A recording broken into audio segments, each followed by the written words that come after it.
Nos debería de llamar la atención la frecuencia con la que en estos días que llevamos, que no son muchos del tiempo ordinario después del bautismo del Señor, las veces que ya ha aparecido Jesús enfrentándose con el maligno, enfrentándose con el diablo.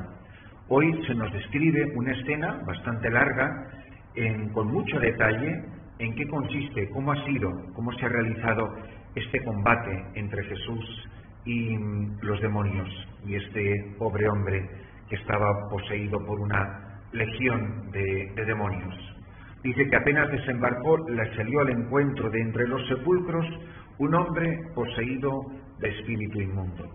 Las características de esta escena evangélica son una persona que está poseído por el demonio, y el demonio que está siempre asociado a la muerte. ¿Dónde está habitando este endemoniado? Entre los sepulcros. ¿De qué es sinónimo el sepulcro? Obviamente de la muerte, de lo que no tiene vida, de lo que no es Dios, de lo que no está lleno de Dios. El demonio es el que vive entre la muerte, el que arrastra hasta la muerte, porque la muerte consiste precisamente en la verdadera muerte, en realidad consiste no simplemente el final de una vida que termina, sino la separación de Dios. Y no nos engañemos, el demonio no es una broma. Es más, aquí lo retrata como alguien poderosísimo. Tan es así que es que este que vivía entre los sepulcros, ni con cadenas podía ya nadie sujetarlo. Es decir, el hombre no tiene poder contra el demonio. Nadie puede contra el demonio. No hay persona humana que tenga fortaleza por sí mismo para enfrentarse con el demonio. Nadie podía sujetarlo.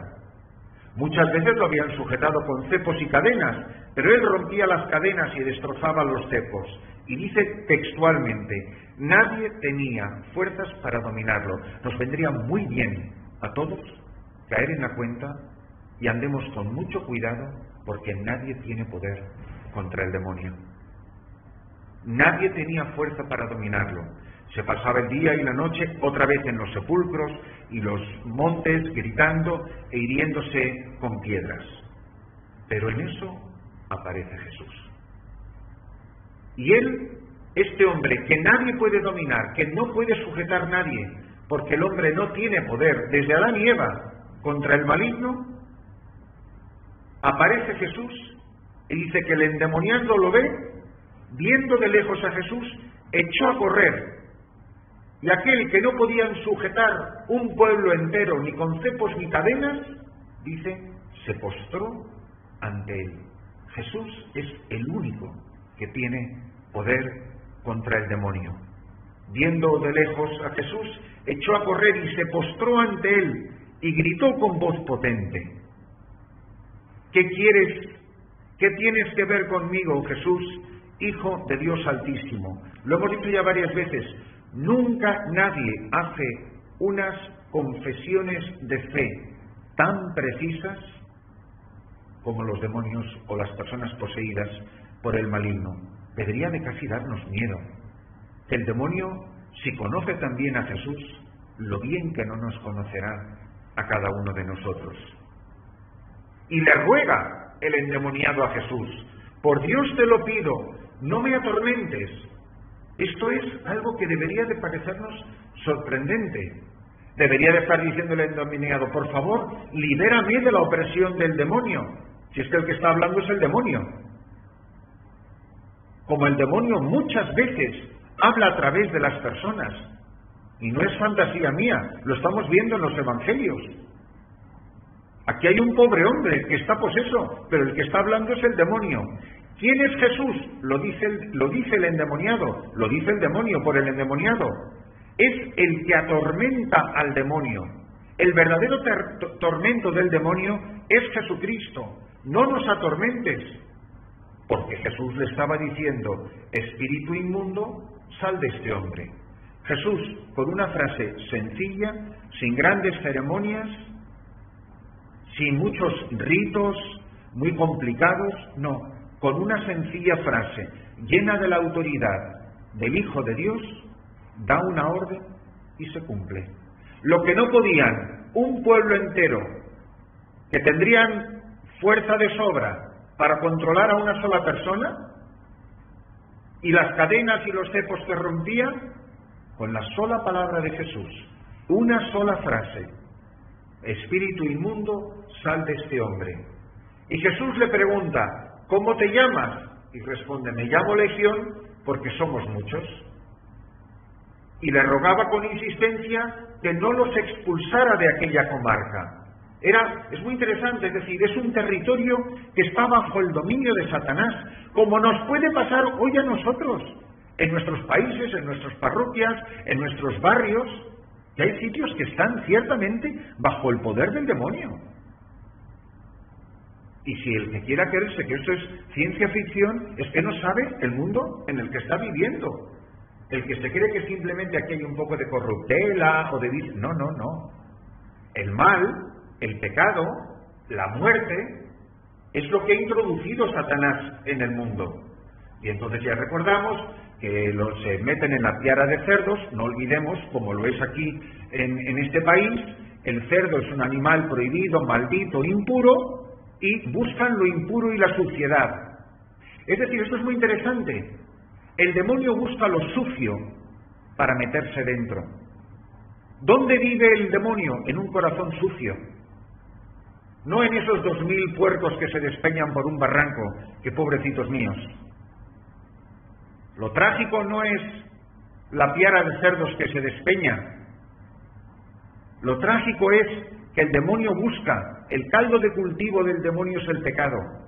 Y ahí es donde tiene su hábitat natural. Por eso no es que simplemente fulano está viviendo mal, o fulano o esta persona está en una situación mala, o esta persona pues lleva una vida pecaminosa. No, esa persona se ha puesto bajo el influjo del demonio. Porque en el corazón del hombre o habita Jesucristo o habita el demonio. Pero vacío no se queda.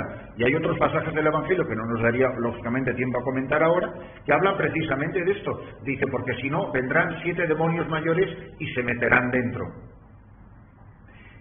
El remedio, muchas veces, y se habla de muchísimos remedios en la Iglesia, claro que la Virgen María es la que aplasta la cabeza de la serpiente, y recurrir a ella pidiendo su protección es un arma muy poderosa. Y tenemos el agua bendita, y los exorcismos, y la medalla de San Benito, el escapulario de la Virgen del Carmen, todo eso está muy bien.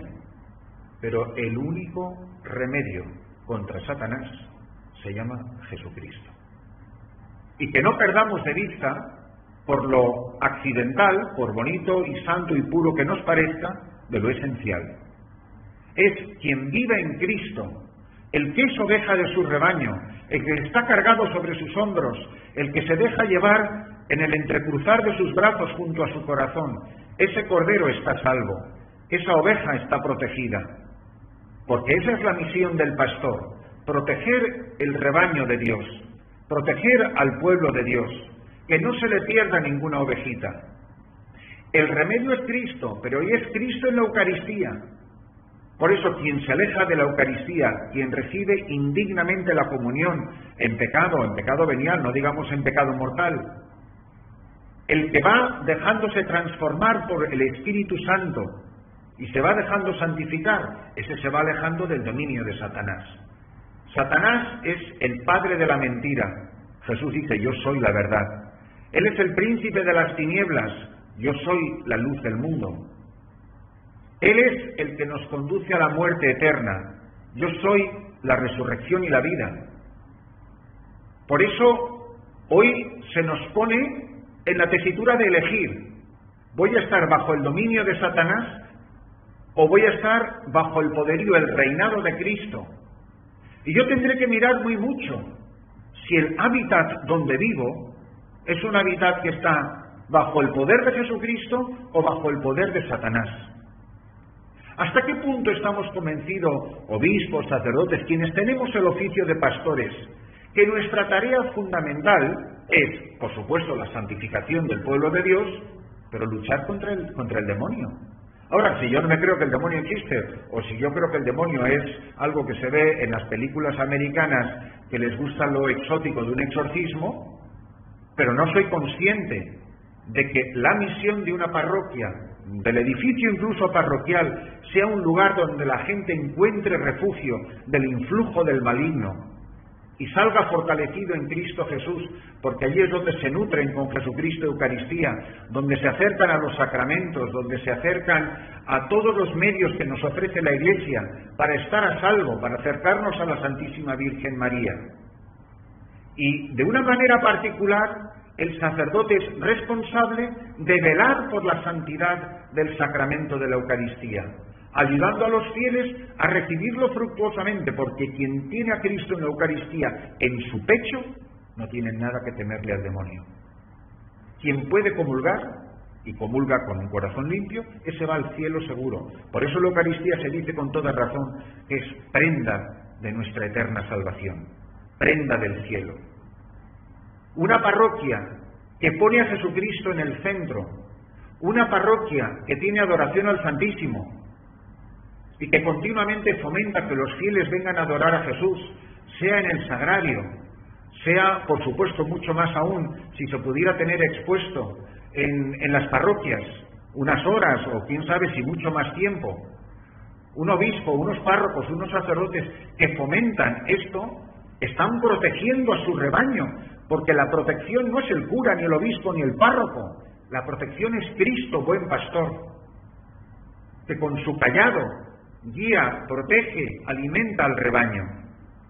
Por eso, qué maravilla es, por ejemplo, que aquí, en medio de este rinconcito de este desierto, aquí está Jesucristo expuesto muchas horas al día, por la mañana y por la noche.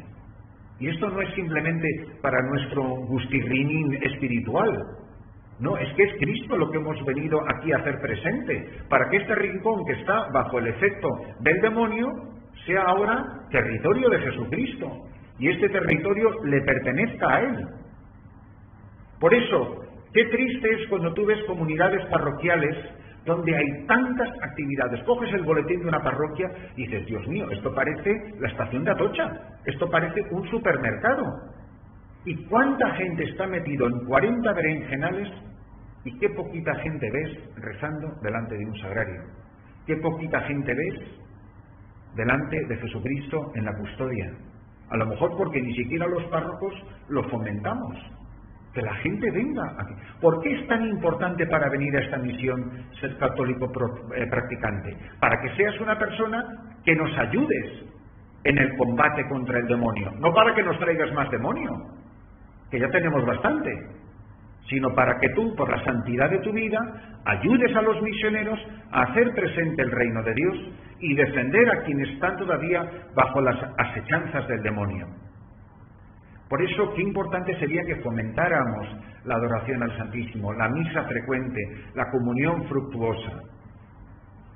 Se ve la santidad de una parroquia por la longitud de las filas que hay delante de los confesionarios. Se sabe que una parroquia va caminando en santidad porque la fila del confesionario es igual o más larga que la fila de los que van a comulgar. Como la fila de la comunión sea larguísima y no haya fila, porque a lo mejor no hay nadie ni siquiera sentado en el confesionario, pobre parroquia, porque esa Eucaristía probablemente está produciendo poquísimo fruto y el demonio se debe estar frotando las manos. Por eso, que en la celebración de esta Santa Misa que nos preguntemos, pero yo soy consciente de por qué estoy aquí. Estas mujeres, estos niños, estas gentes que hoy se van a acercar a nosotros en todas sus pobrezas, en todas sus miserias, con sus vidas arruinadas, soy consciente del tesoro que tengo en mis manos para ofrecerles a Jesucristo, Señor de señores y Rey de reyes, para que Él, viviendo en su corazón, les proteja. No nos engañemos. El demonio nos conoce perfectamente y sabe por dónde entrarnos. El demonio es muchísimo más poderoso que el hombre o la mujer más fuerte de la tierra. Sin Cristo no somos nada, nos derrotará siempre. Da igual con qué lo tratemos de atar, con qué cepos o con qué cadenas.